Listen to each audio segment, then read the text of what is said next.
So I struggle to stick with an exercise routine. I've tried many times on and off the years. Sometimes I've stuck with it for like 6 months, but then I give up again. So today I tried the beginning of the 5x5 Strong Lifts program, and I did it with a friend, and it was hard. And ideally, I'll do it again next week because my friend, I can only meet him once a week. But I'm trying to make it as easy as I can for me to stick with the habit. Doing it with a friend is motivating. It's much more enjoyable than doing it alone. And even though I have to like travel quite a bit and it costs more, it might still be more doable with a friend than to try to do it alone at a cheaper gym that's much closer. That might actually be harder, right? So the idea today is just figure out what you value. And it's not just what you think you value or what you say you value, it's what your actions show that you value, right? So my actions seem to be showing that I value doing something with a friend more than I value the time, the energy, the effort of travel, the convenience, the money, and so on. Those things I don't value nearly as much. And so if I try to approach this rationally and I go like, oh, look at all the money you'll save, look at all the convenience, the time, so on, and then I arrange myself around those rational factors, I will fail because it turns out I'm not rational, right? I just want to do this with a friend. I want to exercise with a friend. That is what will keep me exercising. Okay, then do that. That's it, right? It's as simple as accepting that you're not a rational actor, and that's okay. Figure out where your irrationalities take you and build around them to get you the result that you want. The result that I want is that I work out. So if doing it irrationally is the way to get there, then do it.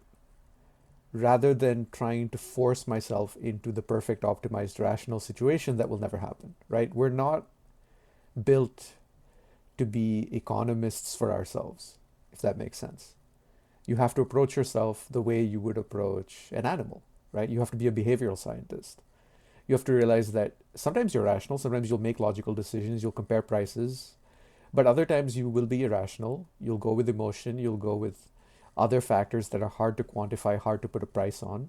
You will choose inconvenience because it's meaningful, right? Or you will choose the friendship over the whatever it might be, the cost.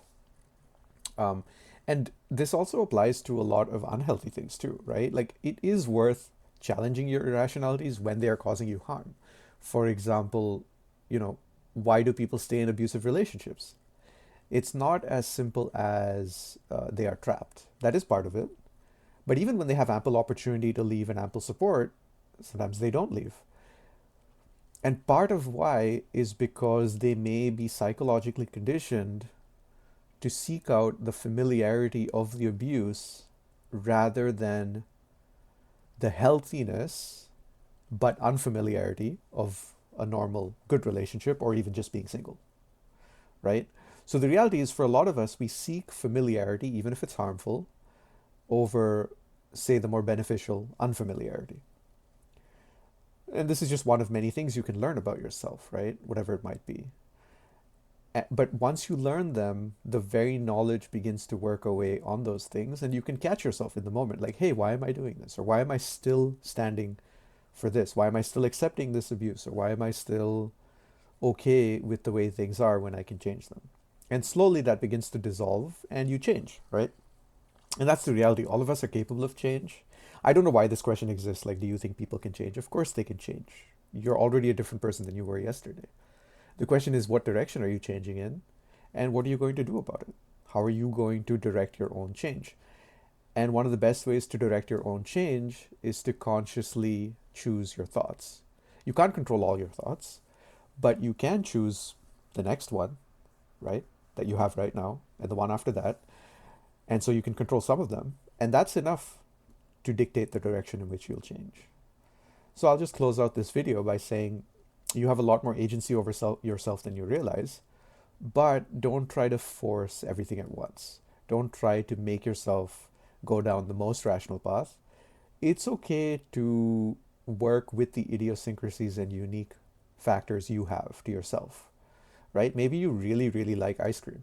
So buy yourself an ice cream after you do a hard workout. You might go like, hey, doesn't the ice cream defeat the point of working out? Well, not really. And realistically, you're probably going to have ice cream at some point in your life, whether you work out or not.